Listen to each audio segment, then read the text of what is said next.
Commander Vex'thor stood before the observation chamber, his four eyes blinking in synchronized disappointment at the specimen before him. The human designation M.Kane.746 sat motionless on the sterile white floor, appearing exactly as unimpressive as the preliminary reports had suggested. Vex'thor's upper lip curled in what his species considered a smile, but what would have appeared as a menacing snarl to any human observer. Record entry, date cycle 47.892. Vex'thor spoke into his neural interface. Subject continues to display minimal resistance. Like the others, this one appears to have accepted its captivity with characteristic human resignation. These creatures truly are remarkable in their capacity for submission. The research facility hummed with activity around him. Through the transparent walls, he could see his team of researchers going about their daily tasks with practiced efficiency. The Station 7 Research Center was his pride and joy, the most advanced xenological study facility in the Graxion Empire. Its pristine corridors stretched for kilometers beneath the surface of outpost planet Key 238, housing hundreds of specimens from across the galaxy. But none had proven quite as disappointing as the humans. Commander Dr. Lyra Nexus, his head of behavioral studies, approached with an excited flutter of her luminescent appendages. The latest neural scans from M.Kane.746 have been processed. Let me guess, Vex'thor drawled, not bothering to look at the data tablet she held out. Below average cognitive function, limited problem-solving capabilities? The usual human characteristics. Well, yes, Lyra admitted, her glow dimming slightly. But there's something odd about the theta wave patterns during sleep cycle. Probably dreaming about their primitive entertainment broadcasts, Vex'thor dismissed with a wave of his primary hand. Forward the data to Professor Reigel's team. They're compiling a study on human psychological weaknesses. Security Chief Krax's heavy footsteps announced his arrival before his booming voice did. Commander, the new containment protocols have been implemented, though I hardly see the point. This batch of humans is even more docile than the last. Vex'thor turned to regard the massive security chief, whose armor-plated exoskeleton gleamed under the facility's bright lights. Protocol is protocol, Krax. Even if our current subject appears to be nothing more than a standard human male of approximately 30 orbital cycles. Inside the chamber, Marcus Kane maintained his passive posture, eyes downcast, shoulders slumped. The perfect picture of a broken spirit. Only the slight twitch at the corner of his mouth might have betrayed something else if any of his observers had been paying close enough attention. The Empire wastes too many resources on these studies, Krax grumbled, his secondary arms flexing unconsciously. The humans proved their inferiority when we took their outer colonies without a fight. This one's no different. Look at him. No natural defenses, no enhanced strength, no useful adaptations at all. Science requires thoroughness, Vex'thor replied smoothly. Every species, no matter how unremarkable, must be properly documented.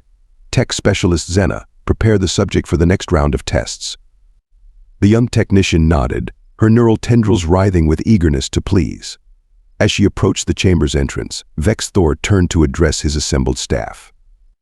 Let today's log reflect that human subject M.Kane.746 continues to demonstrate the typical characteristics of his species: physical fragility, psychological malleability, and a complete lack of any meaningful resistance to authority.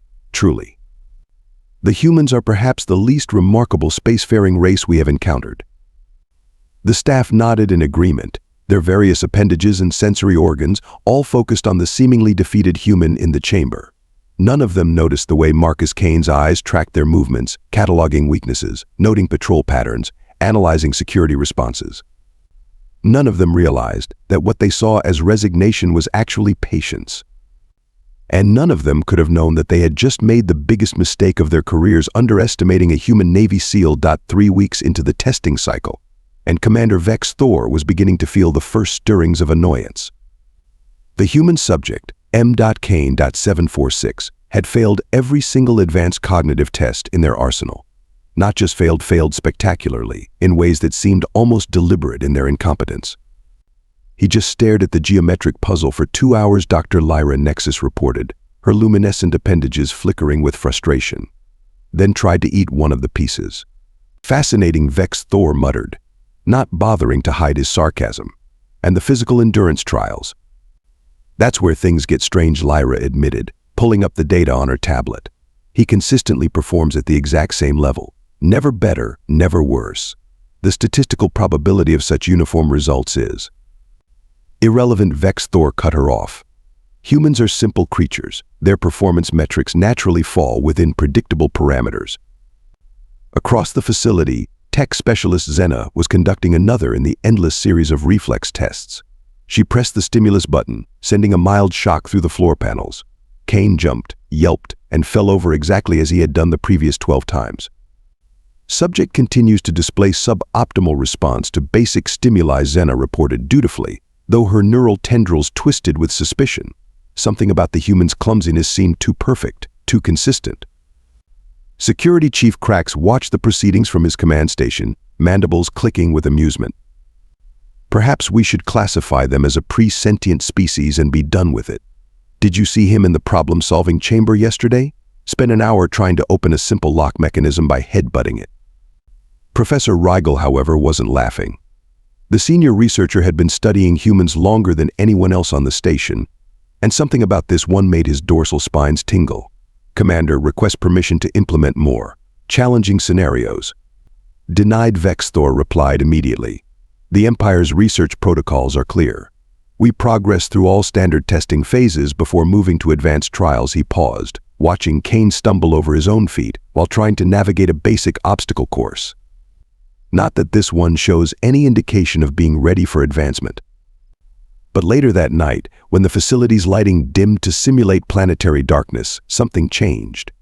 The security feeds showed Kane sitting in his cell, as usual, staring blankly at the wall. But in the adjacent monitoring room, Xena noticed an anomaly in his vital signs. Heart rate steady at 50 beats per minute, she muttered to herself. During sleep cycle, her tendrils writhed as she pulled up previous data. Every other human subject they'd studied showed elevated rest cycle heart rates, usually around 70 to 80 beats per minute. Military training could account for the difference, but Kane's file listed him as a civilian office worker. The next day brought more peculiarities. During the daily exercise period, Kane tripped and fell against a support pillar. Nothing unusual there, except that the facility's vibration sensors recorded a pattern of impacts that, had anyone bothered to analyze them, matched perfectly with standard military tap code. In the nutrition center, he continued to amuse the staff with his clumsy attempts to use the automated food dispensers. None of them noticed that his seemingly random button presses were gradually mapping out the entire facility's power distribution system. The human remains consistently unremarkable, Vex'thor reported during the evening staff meeting, though I must note that subject M.Kane.746 displays even less aptitude than previous specimens. Recommend reducing testing complexity to accommodate. Commander Krax interrupted, his massive frame tense with unexpected concern. We may have an issue. 3 of our high-security access panels have reported unauthorized scan attempts. System malfunction, Vex'thor dismissed.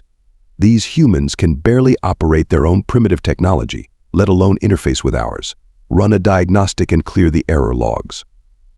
And Sir Lyra added, her glow pulsing with uncertainty. We've noticed some unusual patterns in his sleep cycle readings. The theta waves suggest that humans dream of eating and mating. Yes, we know, Vex'thor snapped. I want tomorrow's focus on basic motor function assessment. Clearly, we've been overestimating their capabilities.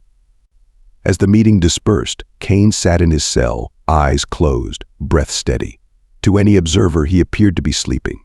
In reality, he was mentally reviewing the facility's patrol patterns, security rotations, and emergency protocols, all gathered from weeks of playing the fool. In the darkness of his cell, Marcus Kane allowed himself a small smile. 3 more days until the facility's monthly power cycle reset. 3 more days of watching them underestimate him. 3 more days until they learned why humans had survived countless predators on their homeworld. Not through strength, or speed, or natural weapons, but through patience, observation, and the ability to turn any environment, even a prison, into a weapon. The revelation came during what should have been a routine medical scan. Tech specialist Xena was running her daily diagnostics when her neural tendrils suddenly went rigid with shock. The human's bone density readings made no sense. The skeletal structure showed clear signs of advanced military enhancement procedures, completely at odds with his supposed civilian background. Commander Vex'thor, her voice cracked with panic as she slammed the emergency communication button. The subject he's not. The door to the medical bay hissed open. Kane sat up slowly on the examination table, his practiced clumsy movements suddenly gone. His eyes, previously vacant and unfocused, now held the cold, calculated look of a predator. Not what you expected. Kane's voice was different too, no more mumbling or confused tones. Each word cut like a blade. I was wondering how long it would take you to notice. Zena backed away, her tendrils writhing in terror. Kane hadn't moved from the table, but somehow his stillness was more threatening than any aggressive action could have been. Security Chief Grax burst through the door, weapon drawn. Step away from the technician, human. Kane smiled. Not the vacant grin they'd grown used to, but something that made even Grax's armored exoskeleton feel inadequate. Sure thing, Chief. Just like we practiced in those reflex tests, right? What happened next would be debated in xenobiological research circles for years to come. Kane moved, but not with the clumsy stumbling they'd documented for weeks. His motion was liquid grace, combat-trained precision that their sensors could barely track. Before Grax could fire, Kane had already closed the distance. The security chief's massive frame went flying across the room, his own momentum used against him with devastating effect. The weapon clattered to the floor, where Kane's foot casually pinned it. Impossible. Commander Vex'thor's voice boomed through the facility-wide comm system. Security teams to medical bay. Full containment protocols. Kane's laugh echoed through the chamber. You know what's really impossible, Commander? That the mighty Graxion Empire never bothered to check what SEAL team I served with before filing me as a civilian office worker. Professor Rigel, watching through the observation window, felt his dorsal spines flatten in recognition. Navy SEALs, Earth's elite maritime special operations force. How did we miss? Because you saw what you wanted to see, Kane answered, though Rigel hadn't spoken aloud. Just like you missed the fact that I've spent the last 3 weeks mapping every inch of this facility. Alarms blared throughout the station. Security teams scrambled, their formations precise but ultimately useless against a threat they'd never truly understood. Kane moved through them like water through a sieve, each perfect defensive maneuver making mockery of their combat training. In the command center, Vex'thor watched in growing horror as his carefully maintained research facility descended into chaos. Lock down all sections. Release the containment gas. Already disabled, Kane's voice came through the comm system, their comm system, which no human should have been able to access. Along with the backup generators, emergency protocols, and that nasty little self-destruct sequence you thought was so well hidden. Dr. Lyra Nexus, her glow now pulsing with fear rather than curiosity, accessed Kane's complete file, the real one, not the sanitized version they'd been given. Commander. According to this, he's not just a SEAL, he's a combat instructor, expert in neural warfare, tactical adaptation, and oh no. Let me guess. Kane's voice held a hint of amusement now. The part about facility infiltration specialist? Yeah, that would have been useful information about 3 weeks ago. Through the security feeds, Vex'thor watched his perfect research station fall apart. Years of assumptions about human capabilities crumbled as quickly as his security measures. And somewhere in the chaos, a highly trained human operative was systematically proving every one of those assumptions wrong. The hunter had become the hunted, and the nightmare was just beginning. The Station 7 Research Center's auxiliary power grid crashed at precisely 03000 hours. In the momentary darkness before the emergency systems engaged, Marcus Kane made his move. 3 weeks of playing the fool had given him intimate knowledge of every backup system, every security protocol, and most importantly, every weakness. Section 3 containment breach. A panicked voice echoed through the command center. The human test subjects, they're organized. Commander Vex'thor's 4 eyes darted between security feeds. The other humans, the ones they'd actually thought were docile, moved with military precision through the darkened corridors. Impossible. Their holding cells were separately controlled. Sir, Dr. Lyra's voice cracked with realization. Those maintenance accidents last week, the power fluctuations, Kane was communicating with them through the electrical system. In Detention Block C, Lieutenant Alexandra Reeves, formerly classified as Subject H.892, led her group with the expertise of a Marine Corps veteran. Kane's tapped messages had prepared them well. Years of xenological research had taught the aliens everything about human biology, but nothing about human adaptability. Security Chief Grax coordinated his forces from the medical bay, nursing 3 broken ribs from his earlier encounter. Teams 7 and 9 converge on Block C. Team 4, secure the weight. Where's Team 4? Currently locked in their own detention cells, Kane's voice responded through the comm. Don't worry, I left them some of that nutritional paste you've been feeding us.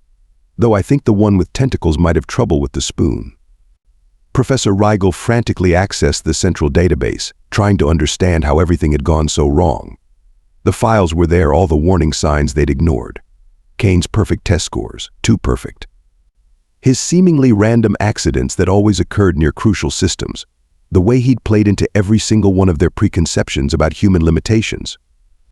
Commander Tech Specialist Zena's neural tendrils twisted in alarm. He's in the environmental control system. Oxygen levels are being adjusted throughout the facility. Kane's voice came through again, calm and almost conversational. Fun fact about your species: you need a higher oxygen concentration than humans. Not immediately lethal when lowered, but definitely makes you sluggish. We learned that during week 2 of my stay here. Through the corridors, security teams found themselves moving slower, their reactions dulled. Meanwhile, the humans, led by Kane's precision planning, moved with unhampered efficiency. Each group had specific objectives, targeting systems and weaknesses Kane had identified during his weeks of observation. Look on the bright side, Kane announced as another section fell to the human advance. Your research on human capabilities is getting much better data now. Might want to update those files about our problem-solving abilities. In the xenobiology lab, Dr. Lyra watched in fascination despite her fear. The humans moved like a single organism, covering each other's weaknesses, maximizing their strengths. Commander, they're not just escaping, they're systematically dismantling our entire facility. Vex'thor slammed his fist on the command console. Release the combat drones.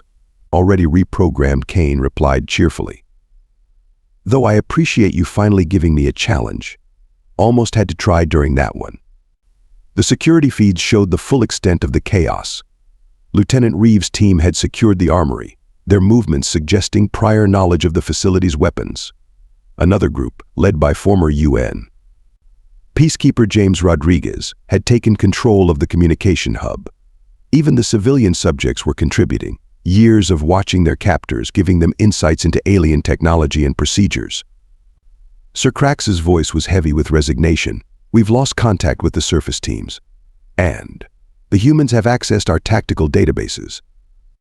Kane's voice returned, now with an edge of steel beneath the casual tone. Really impressive stuff in here, Commander. Detailed analysis of human pressure points, pain thresholds, psychological weaknesses. Almost like you were planning something bigger than simple research.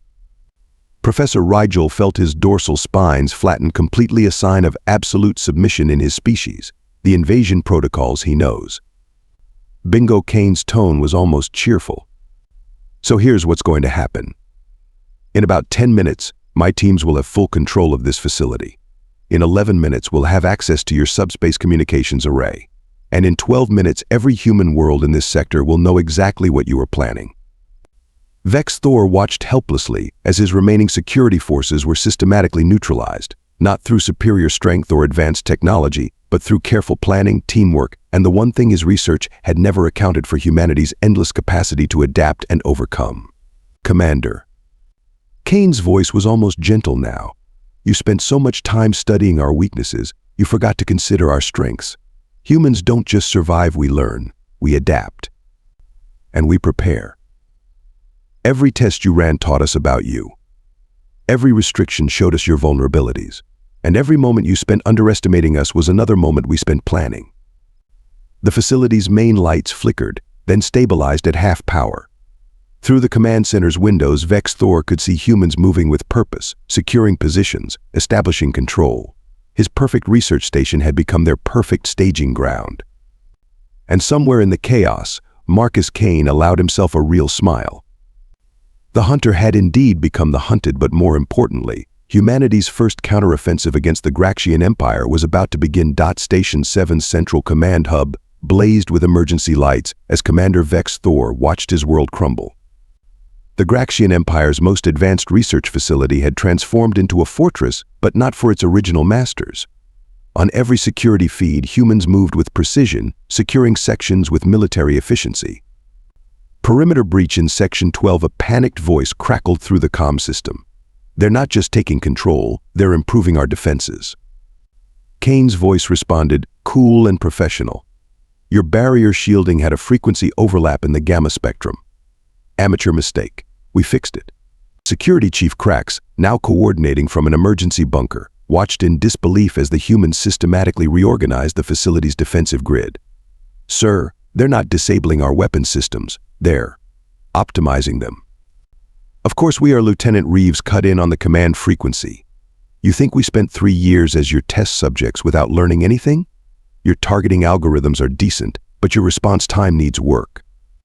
Professor Regal's research team huddled in the xenobiology lab, watching their monitors in fascination.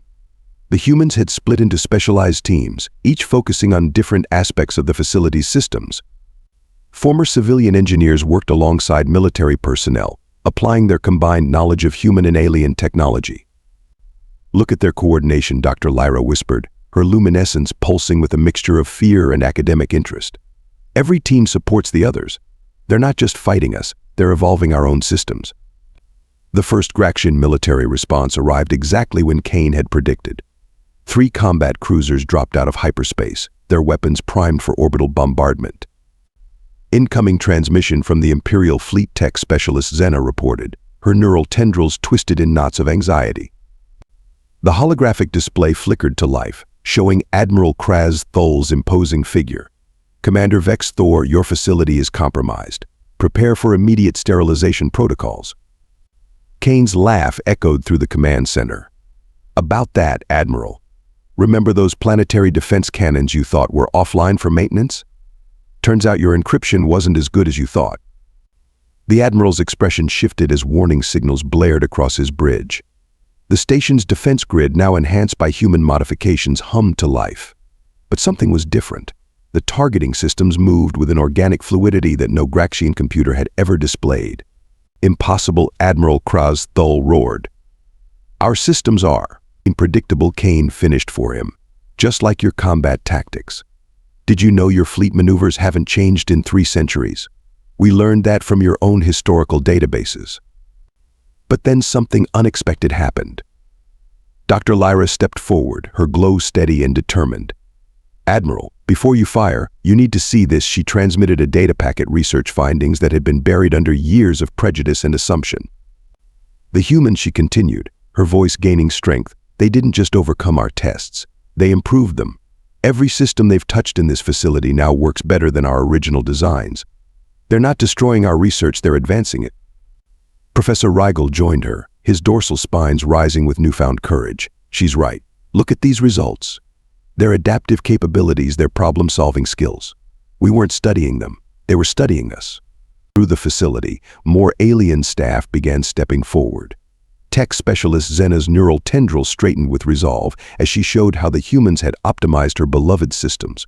Even Security Chief Grax grudgingly admitted that their combat modifications were tactically brilliant. Commander Vex'thor watched in amazement as his own staff began collaborating with their former test subjects. The humans, led by Kane, didn't reject their help. Instead, they incorporated each alien's expertise into their plans, creating hybrid solutions that neither species could have developed alone. Your choice, Admiral Kane announced, his voice now carrying the weight of authority. You can either start an interstellar war right now, one where we've already proven we can adapt and overcome your advantages, or you can recognize that humanity has more to offer than you thought. The command center fell silent as everyone waited for the Admiral's response. The defense cannons remained locked on the Graxion ships, their targeting systems now a perfect blend of alien technology and human intuition.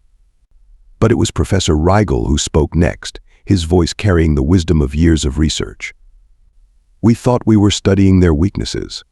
Instead, we discovered their greatest strength, the ability to turn adversity into advantage, to transform enemies into allies, and to improve everything they touch. The Admiral's hologram flickered as he processed this new reality. His ships hung in orbit, weapons armed but holding fire, as humanity demonstrated its most powerful capability, the ability to change the rules of engagement entirely. The breaking point had come, but not in the way anyone had expected.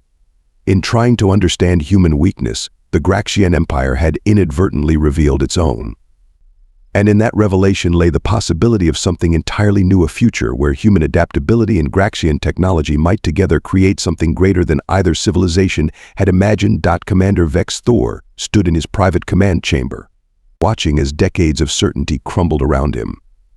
The facility's neural interface sparked and fizzed, damaged by the humans' modifications, but he had one last card to play: the station's quantum core, a failing safeguard that would take everyone with it. "You know what I find interesting?" Commander Kane's voice echoed through the chamber as he stepped through the doors. "Your species spent so much time studying our weaknesses that you never noticed your own." Vex'thor's 4 eyes narrowed as he faced the human. "Our weakness? We conquered 3 galaxies while your kind was still learning to make fire." "And that's exactly your weakness," Kane replied, moving with casual confidence. "You stopped learning, stopped adapting. Everything became about protocol and procedure. Tell me, when was the last time the Empire actually innovated?" The quantum core hummed behind Vex'thor, its pitch rising dangerously. "Innovation? We perfected our civilization millennia ago. What could we possibly learn from primitives like you?" Lieutenant Reeves' voice came through the comm core. "Destabilization detected. He's trying to overload it." Kane didn't even flinch. "You already know what you could learn. Your own staff figured it out. Ask yourself why they're working with us now instead of following your orders." Through the chamber's windows, they could see humans and aliens working together, their combined expertise racing to contain the core breach. Professor Regal's knowledge of quantum mechanics melded perfectly with Rodriguez's emergency containment experience. Dr. Lyra's insights into energy patterns complemented tech specialist Zena's system expertise. "This is the moment," Commander Kane continued, stepping closer. "Right now, you're seeing humanity's real strength. Not our muscles, not our speed, not even our technology. It's our ability to adapt, to cooperate, to take the best of everything we encounter and make it better." Vex'thor's hand hovered over the final override. "You're nothing but test subjects. Laboratory specimens."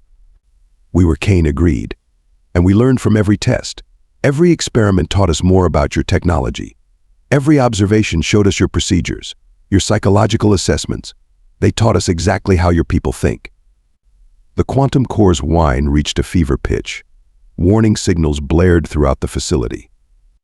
"Core collapse in 60 seconds," Krax announced, his security training warring with his newfound respect for human capabilities. Kane never broke eye contact with Vex'thor. "You have a choice. Right now, be remembered as the commander who nearly destroyed his own facility out of pride, or be the one who saw the future and embraced it." "The future?" Vex'thor scoffed. "What future could there be in cooperation with lesser beings?" "Look outside," Kane gestured to the window. "Your best researcher is working with a former human test subject to contain a quantum breach. Your security chief is coordinating with marine tactics. Your systems expert's neural interface is linking directly with human strategic thinking. Tell me that's not a future worth exploring." The core reached critical levels. Vex'thor's hand trembled over the override. Decades of imperial doctrine warred with the evidence before his eyes. 10 seconds to core collapse. Multiple voices, human and alien, called out in unison. In that moment, Vex'thor saw what his research had missed all along. The humans hadn't just survived their captivity, they'd turned it into an opportunity. Every weakness they'd shown had been carefully chosen, every failure deliberately planned. And now, faced with destruction, they weren't fighting or fleeing, they were trying to save everyone, including their former captors. His hand moved away from the override. "Core stabilizing," Reeves reported, relief evident in her voice. "Containment holding at 97%. Kane nodded, a small smile playing at his lips. "Welcome to the future, Commander. Ready to learn something new." Around them, Station 7 hummed with renewed purpose. Not as a research facility studying human weakness, but as the first true collaboration between species. In trying to understand humanity's limits, the Graxion Empire had instead discovered humanity's greatest strength, the power to turn any situation, even defeat, into an opportunity for growth. The era of observation was over. The age of cooperation had begun. 1 month after the Station 7 incident, the Graxion Empire's Supreme Council received an unprecedented joint presentation. Commander Vex'thor and Marcus Kane stood side by side before the assembled leaders, presenting findings that would reshape interstellar relations forever. The former research facility had been transformed into the first human Graxion Cooperative Institute, where once there were test chambers, now there were joint training facilities. The observation rooms had become collaborative laboratories where both species worked together, each bringing their unique perspectives to solve previously impossible challenges. Our greatest mistake, Vex'thor addressed the council, his 4 eyes bright with newfound wisdom, was believing that understanding weaknesses was the key to advancement. The humans showed us that true progress comes from combining strengths. Kane nodded in agreement. The future isn't about who's superior or inferior. It's about what we can achieve together. Throughout the Empire, research protocols were rewritten. The emphasis shifted from studying potential adversaries to seeking potential allies. Each new species encountered was now seen not as a subject to be analyzed, but as a partner with unique contributions to offer. And in the halls of Station 7, now renamed Unity Station, humans and aliens worked together, proving that sometimes the greatest discoveries come not from studying differences, but from embracing them. The Empire had sought to understand human weakness. Instead, they discovered the greatest strength of all: the power to turn enemies into allies and fear into hope.